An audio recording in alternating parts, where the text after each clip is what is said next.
You won't be welcome at our wedding. Your presence would mark the end of our relationship." My oldest son and his future bride affirmed this with solemn nods. My heart sank as I felt their disdain for me. What had I done to deserve such rejection? Hadn't I simply been a typical mother to them? What was wrong with me? Why did they despise me so deeply? Their rejection felt like a wound I couldn't fathom. I couldn't comprehend their animosity towards me.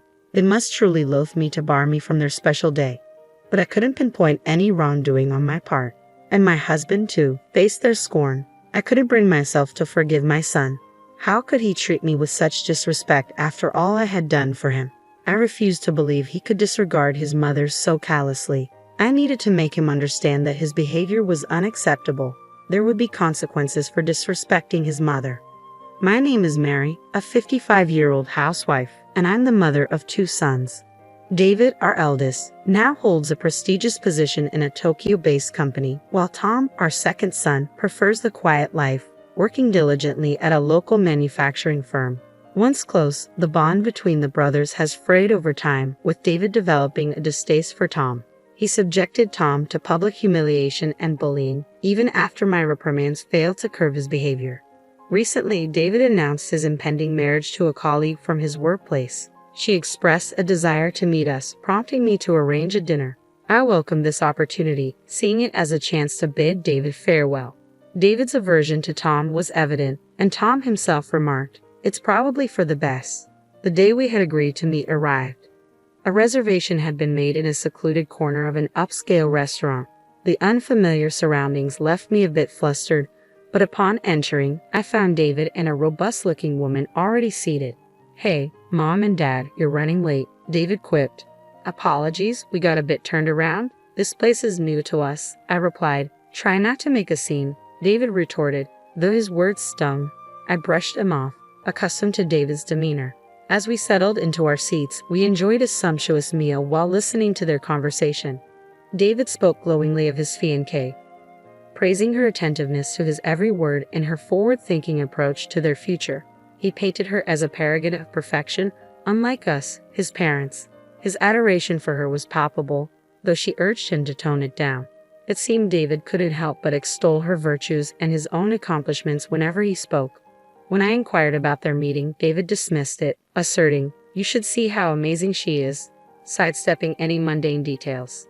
It felt as though he was overcompensating, striving to impress us with her virtues, making me distinctly uneasy. My husband shared my discomfort, and I silently thanked Providence for Tom's absence from the gathering.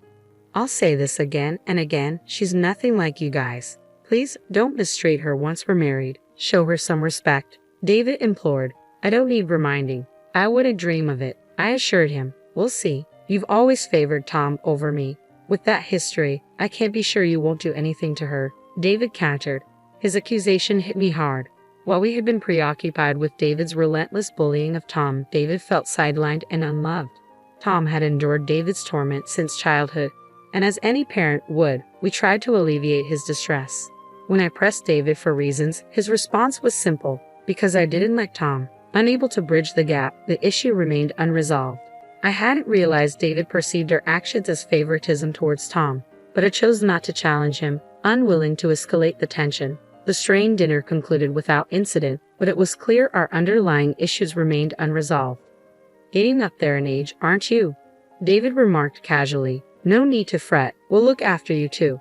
David had unilaterally decided that he and his wife would move in with us after their wedding, seemingly with her blessing. She chimed in, "You have another son who won't rely on you forever, right? I'll take care of him." The notion unsettled me deeply. While Tom did reside with us, it was out of genuine care and not entitlement. However, David and his family had moved in without our consent, claiming our space and assuming ownership. "Why don't you tend to the garden, Tom?" David urged. "I have work," Tom replied. "You're unemployed. Get to it," David retorted. "What? You're insufferable," Tom shot back.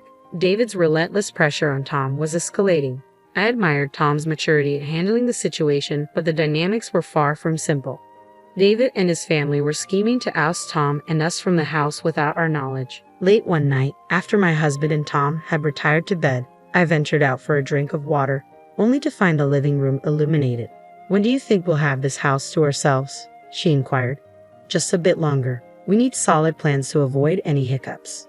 Once we rid the place of the others, I want to give it a makeover. It's looking a bit dated. David chuckled in agreement. I was incredulous. I couldn't believe they were contemplating such a move. I immediately alerted my husband and Tom. Delaying action could spell disaster. As we deliberated our next move, Tom stepped forward with a strategy. Mom, I'll handle this. I've got a plan, he assured us. Though Tom's words provided some comfort, his plan called for patience above all else. Yet if Tom's method proved successful, David and his fiancée would be out for good. With that in mind, my husband and I agreed to trust Tom's strategy. Despite the various ongoing issues, life carried on, and David and his fiancée set their wedding date. They opted for a luxurious venue nearby, which surprised us as we had initially thought a countryside setting would suffice. It's a bit steep, but with our earnings, we can manage, David remarked with a smirk that irked me, though I held my tongue. Despite David's continued jabs at Tom, Tom's composed demeanor seemed to weather the storm. When the couple summoned us to discuss the wedding plans, we were met with an outrageous request. Please refrain from attending our wedding. It would jeopardize our relationship, they declared. I was dumbfounded by their words, but managed to compose myself enough to ask David, "Are you sure? Why the sudden change?" "I'm afraid of you both. I don't want you there," David insisted, feeding tears in response to my inquiry. "I'm warning you, our relationship will be over if you show up. Isn't that what you want anyway? Am I not your terrible son?" David pointed accusingly at Tom, leaving Tom speechless. My patience wore thin upon hearing his words. "That's enough, David. You've been tormenting Tom for far too long. Why are you behaving like this? Your siblings, stop treating him so poorly," I interjected, addressing David's bullying. David and his wife turned their gaze towards me as I spoke. "You have no right to criticize me. You've been fooled by Tom's charades and coddled him. You've always favored him," David retorted. "Because you mistreat your younger brother," I countered. "Isn't that just an excuse? You couldn't resist Tom's charm because he's so adorable." "That's not fair," David snapped back. Despite my reassurances that I didn't favor Tom, David refused to listen. Why couldn't he see that his own actions led to this situation? Why wouldn't he even consider it? David is my son, and despite his behavior, I felt a maternal obligation towards him, but that sentiment was fading fast. At that moment, I made the difficult choice to disengage from my son.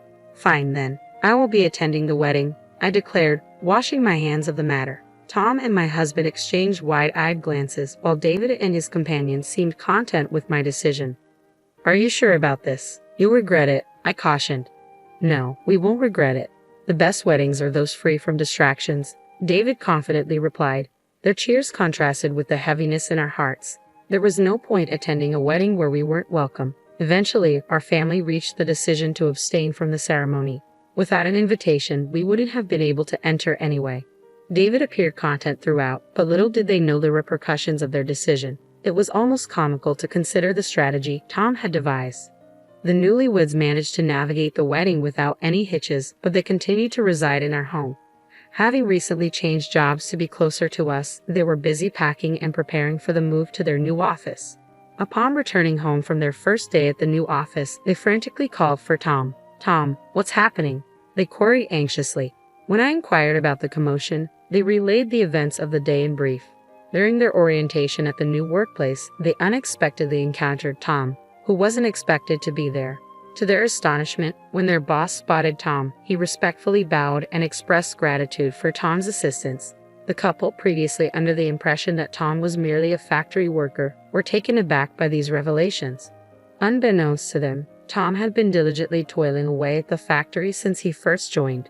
His dedication hadn't gone unnoticed. The factory's president himself acknowledged Tom's invaluable contributions. Tom's innovative ideas had become integral to the factory's operations, earning him admiration from his colleagues. Thanks to his efforts, the factory's performance had seen significant improvements. In due course, the factory became a cornerstone for many companies. However, when the president fell ill, Tom's concern for him was palpable. He made it a point to visit the president regularly on his days off. Witnessing Tom's unwavering dedication, the president saw fit to appoint him as his successor. Tom, feeling overwhelmed by the responsibility, initially declined, saying, "I'm not capable of such a role." Yet the president remained resolute. With the encouragement of his peers, Tom eventually assumed the presidency. Under his leadership, the factory's performance soared to even greater heights.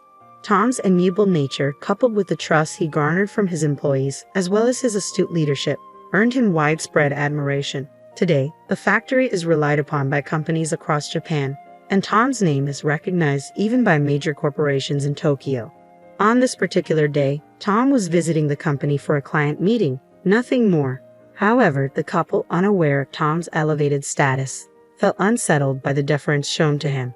"You always find a way to deceive us," David accused, seizing Tom's arm. "If only you had been honest with us, we wouldn't have reacted this way. Why didn't you tell us?" David's wife dissolved into tears on the spot. Tom's nonchalant demeanor was almost ironic given the circumstances. "I reached the top through my own efforts, that's all there is to it, so why all the anger?" he remarked casually, his expression unfazed. David's ire seemed to intensify at Tom's composure, prompting him to raise his voice. "Don't you dare act indifferent towards me."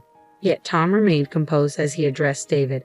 "There's something else I want you to hear. It might be the most important thing for you." Through some effort, we managed to calm David and his wife and coax them into taking a seat. Tom, having retrieved something from his room, returned and began to narrate the story. "Firstly, take a look at this," Tom announced, spreading several photographs across the table. They depicted David's wife alongside a man in elegant attire, unmistakably capturing scenes of her infidelity. David's reaction was immediate. He erupted into shouts while his wife trembled, unsure of how to respond. "She's soon to be my sister-in-law, so I did some digging beforehand. And this is what I found," Tom explained calmly, gesturing to the incriminating evidence. "With this much evidence, there's no denying the truth," he added, prompting David's wife to bow her head in remorse. "I'm sorry," she murmured, her voice filled with genuine regret. David, grappling with the shock of the situation, could only stare in disbelief. This is the consequence of not looking beyond the surface of a person. "Nobody is perfect," Tom remarked with a laugh, eliciting giggles from the rest of us. David, overcome with despair, sank to his knees, the room falling silent save for his wife's earnest apologies. Ultimately, David and his wife went their separate ways, their marriage dissolved by David's unforgiving stance on infidelity. When it came time for his ex-wife to pay alimony, she found herself in a state of panic, relying on her parents' financial support to meet her obligations. Yet even this wasn't enough to mend the deep wounds inflicted upon David. Overwhelmed by the shock of the divorce, David chose to resign from his job. Since then, he has retreated into seclusion, rarely emerging from his room except to grab a meal. However, whenever Tom was around, David would recoil in fear, as if haunted by the memory of their confrontation. It appears that since that incident, David has developed a fear of Tom. The family had deliberated extensively on what to do about David. Ultimately, they reached a unanimous decision to sever ties with him in the near future. It pained them to contemplate such a drastic step, but David's selfish behavior left them feeling unable to forgive him. Several months later, David was ousted from the household. In his final moments there, he pleaded for forgiveness, but by then, he no longer seemed like family to them, and his expulsion felt like a natural consequence. Meanwhile, the remaining 3 members of the family now enjoy a carefree existence without anyone hindering their peace. Though her husband has retired, they face no financial struggles, thanks to Tom's hard work. She harbors a deep desire to ensure Tom's happiness and security for as long as she lives. Tom is set to tie the knot soon with his longtime girlfriend, a colleague from their workplace. Their relationship has flourished over several years, and the prospect of her precious son's wedding fills her with anticipation and joy.